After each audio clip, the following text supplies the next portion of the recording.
Welcome, Taurus. This is your weekly focus for April the 29th through to May the 5th, 2024. I'm Tilly.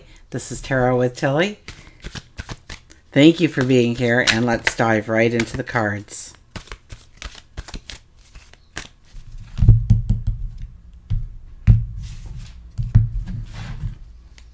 Our underlying energy is the Eight of Wands, so your horizon is about to become a lot more expansive. There's going to be a lot of different things coming at you, things that you weren't aware of before, or different little side trips that you can take with yourself. It could be a new hobby, a new project, something that you want to take in, start doing. You know, you might want to start golfing or start playing volleyball or painting or going for walks or learning about how a computer is put together or whatever it might be, gardening techniques. There's something to enhance your life in some way coming in, and probably more than one thing this week, giving you opportunities to expand your horizon, expand your mind, expand your knowledge. Our first card is the Ace of Swords, so expect the aha moments, expect the epiphanies to come in this week. Pay attention. Keep a dream journal next to your nightstand, okay? When you wake up in the morning after that dream, you want to write it down before it disappears. How fast can a dream disappear? You know, you have that dream, and 5 minutes later, you don't even recall it anymore. It's just a distant... Well, it's nothing. It's nothingness. We can't even recall the simple details sometimes. Some dreams stay with us forever, right? But with this one, we want to be able to record our thoughts, waking and sleeping. We want to tap into that aha moment, that epiphany, that eureka moment. We see something, we hear something, we become aware of something. And all of a sudden, it's like an epiphany. We see the new way forward. We have, maybe it's something we want to invent, something we want to create, something we want to step into. Maybe it's how to do a certain thing. Maybe we've always wanted to dive into that, but we didn't know what the first step, how to approach it, how to go in that direction. And it all becomes clear to us now. We have the Tower card. Changes in perception. And I think the perception with this card is you understand your, I hear understand your truth. I don't know if that's the right way that I want to say it, but to understand your truth of who you are, of your potential, of your talents, your abilities, unique self. What has been holding you back? What hasn't been allowing you to go forward in the way you want? With this card, I mean, essentially lightning hits the tower and it explodes. But I see that glass ceiling, and I see you breaking through that glass ceiling. That some of the things that you thought mattered doesn't matter. Some of the things you believed to be true weren't true. This is when we go forward and we face our fear. We look at that limitation and want to break through. There's a strength about us, an inner strength, a core strength that allows us to see things for the first time so very clearly, where it was always foggy before. Where we are going on a certain set of rules and we find out that those rules were somebody else's rules, but not a rule that you needed to follow. And so we allow certain things to fall into the fires and turn to ash. Now, know with this Tower card, sometimes it doesn't come in the nicest of ways, but it does right us on our path. It does put us where we need to be. And after all the dust and dirt settles and the ash settles, you still have a very strong foundation on which to build. So it could be new beginnings. It could be where you move towns or move neighborhoods, or you marry now. So now you're in a whole different family setting. Okay, it's more of their family that's involved because that's where you moved and that's who's closer, or whatever it may be. It could be a job. Okay, breaking away from one job and going into something else completely different. Or it could be the loss of a job in order to understand what you truly want to step into going forward. Okay, so don't look at anything that happens to you this week as something that is pulling you down or something that is negative, even if it seems negative or has a weight right from the beginning. Look past that and embrace it for what it is. It is an opportunity for you to write yourself on your path. It is an opportunity to maybe go in search of new lands, new uncharted territory in your life. Successes and prosperity and abundance all included in this. Love, perhaps. And it's by breaking through that glass ceiling. It's about understanding what limitations has been holding you back and breaking through them, understanding them for what they are. The Queen of Swords is next. The Queen of Swords is, I kind of get her as the stereotypical mom. So this is one that tells me that I don't care what your dream is, what your passion is. But I have no right to tear it down. I have no right to criticize it. I have no right to tell you that that'll never work. What a stupid idea. You cannot let people do that to your dreams right now, your desires, your wants, your passions. We must treat our dreams, our passions, as if they were our firstborn.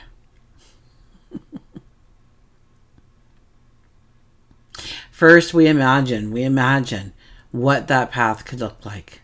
The successes we could have, the prosperity we could have, the abundance we could have. And then we go back to the beginning and we start to nurture that dream. We show up consistently, giving it the energy it needs in order to become the success we see in our minds right now.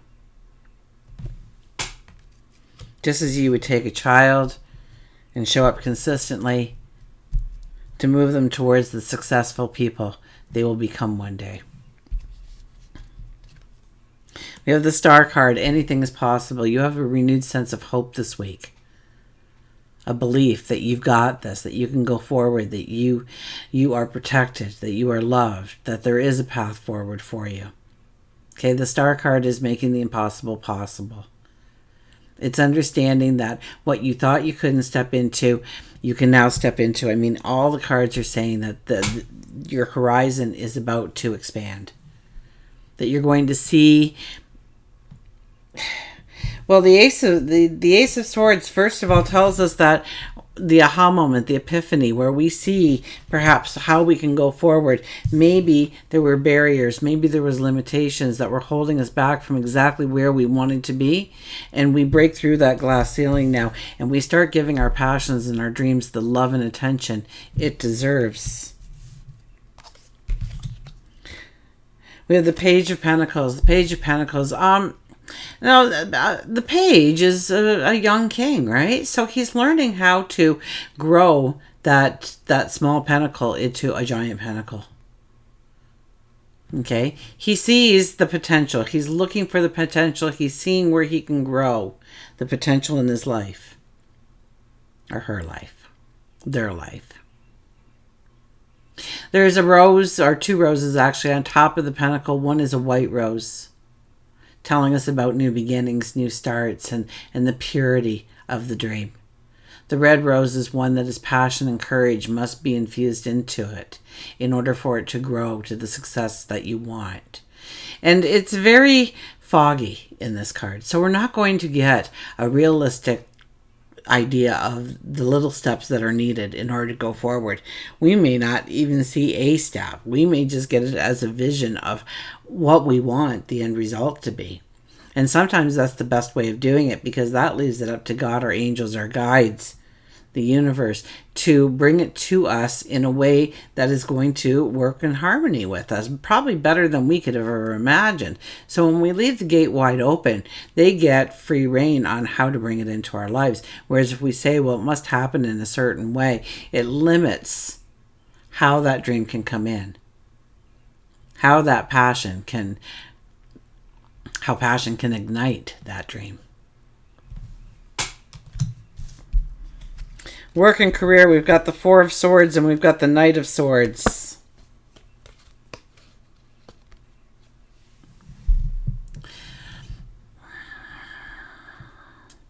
This is a time to get different angles, observations, a focus, a sense of confidence.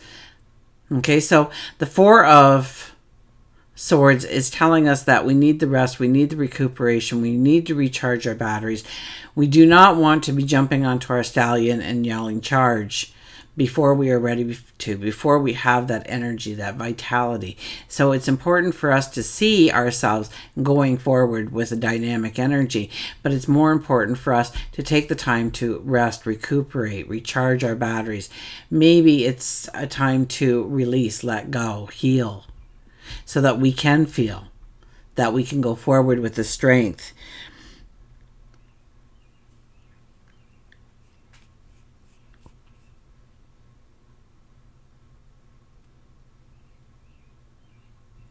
This card too is a little bit about seeing yourself succeeding before you actually get out of the gate. Okay, here we lay here in kind of a meditative state, a healing state. We've taken off our war gear, our uniforms, and we have hung up our weapons. And we are breathing, and we are healing, and we are digesting what we have gone through in order to get to the here and now. But while we are doing this, we also feel that light coming into that window and hitting us, telling us that there is a bright light, a beautiful path laying in wait for us behind the door. So when we are ready, we feel refreshed, we feel renewed, we have that vitality. That's when we're going to jump on that stallion. That's when we're going to go running into the field after our goals, our dreams, our desires. That's when we hold up that sword and yell charge. So I think there could be a lot of new beginnings being proposed to you right now. And so this is telling you to make sure that you are ready for that opportunity when it hits you. That you're not burning the candle at both ends, doing whatever, instead of taking the time to make sure that you are strong and capable. You might, if you're tired, but you go to that group anyways, and there's this guy there, and he's trying to give you a job, but you're like only half there because you're so tired from the party the night before. And you're only taking half of what they say. They lose interest with you and go across the room and they talk to somebody else. Or you go into that meeting and you are pumped and you are ready to talk about your passions, your dreams. Everybody there is like-minded. Somebody comes up to you, talks to you a little bit about it. Same person, but now they're offering you a job. You're shaking their hand because you are ready for the opportunity. You are excited about the opportunity. There's this renewed sense of energy. So it all begins with taking care of yourself this week. It all begins with taking the time to rest, to recuperate, to heal in whatever ways that you need to in order to be that strong, vibrant person going forward. Because I think it matters a lot on your first impression. I get first impression, like you meet somebody or you go to talk to somebody.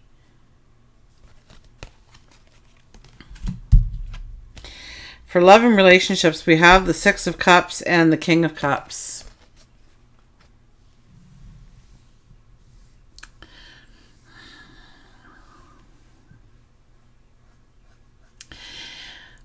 If we're looking for somebody, we're really looking for somebody that we want to take care of us rather than being a partner to us. A father figure, perhaps, a mother figure, perhaps. Somebody to hold our hand, somebody to make sure that everything's good so we don't have to worry as much. We can let somebody else do their thing. So be careful of that energy. I don't think a Taurus energy would be happy long term with somebody like that. But the energy this week gravitates more towards that kind of energy.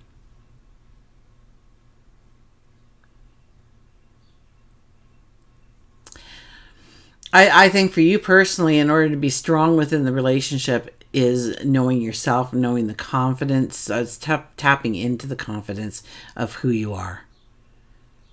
Okay? Making sure that your world is a safe haven for you, that your money is good, the job is good, the house is good, that the person that you invite in actually becomes a compliment to who you are, because you're strong and decisive in who you are.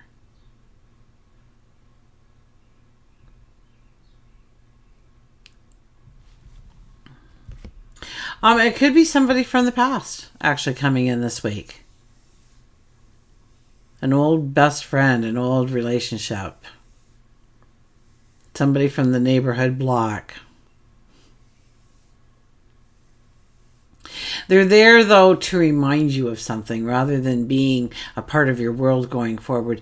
They want you to, it's kind of like your angels, the universe wants you to remember a time in your past that's really going to open up your eyes to something that is happening in your world in the present. And where you thought that you couldn't or you shouldn't or you mustn't or you can't. And how that event taught you that before that you thought you could, you should, you must. And maybe this is the healing part for you. Maybe understanding that you are so much more than you give yourself credit for, in order to be strong within that relationship. So I think it's more inner work for you this week when it comes to our relationships. And really tapping into your own strength and well-being. Knowing yourself, to the confident you, the strong, courageous you. So that when you do meet somebody or the relationship you're in, you are that person who is strong and confident. And that person compliments you rather than somebody to lean on. So the negative is, if you're not working on yourself, obviously, you're going to attract a lower vibration. And this definitely is a week where you really have to be in tune with your own strength in order to be that person within the relationship. We have the Ten of Pentacles, the S card. So what you are hoping for, what you are dreaming for, what you are trying to manifest, what you are asking for to come into your life. This is a definite yes. Will it take work? Chances are yes. Okay? It's about rolling up your sleeves and getting to work, but we have the yes card, which means you will be successful. It will come your way. It could be through cooperation with others. It could be your spiritual practice. It could be a couple of those things. And even though we see that this is kind of a palace with a lot of different arches, we're really in the center arch, a complete arch. So it is a complete 180 from what you're doing today to where you want to go tomorrow. So this is a big dream, a big desire. This is going to take time and energy and focus, but this is a card that tells you that where you were starting from, where you wanted that, you're sitting there and should I do it? Could I do it? This is the card that's saying yes, you should and you can, because you will be successful. Long term, you will be successful. We have the King of Swords. We could get very hyper-focused on where we want to go in our goals and our dreams and our desires and our relationships even. We won't allow anybody to criticize or pull us from our path. We may ignore some advice given to us under this. We have to keep a healthy ego, because this is a time when we can ruffle feathers. We don't care as much about what they are thinking or how it affects them, but rather how it affects our path forward. And that's where we have that hyper focus. So we need to keep the healthy dialogue going with friends, with family, with loved ones. But we're also very determined, and this is a very strong energy to push you into the direction that you want to go. This is the kind of energy where if there is no path, then you will make your own path. You will take that sword and start hacking away the long weeds in order to create the path that you need to walk in order to go after your success, your happiness, your abundance, your prosperity. And we have the Hermit. So the Hermit asks you to sit in quiet contemplation. Look at your surroundings today. What surrounds you? And how can you utilize those things to go forward? This is almost like a little bit of a pause here before you actually step into something to really think it through. How you want to go forward, where you want to go, what you want to create, what you want to invent, where you're going to find happiness and joy, where you hope to find prosperity, abundance, love. And this is knowing first and foremost what you have to work with, your immediate surroundings, your talents, your abilities, your unique self, and then applying them to your future steps. And start outlining the path forward for you. Until we meet again, remember, I do love you.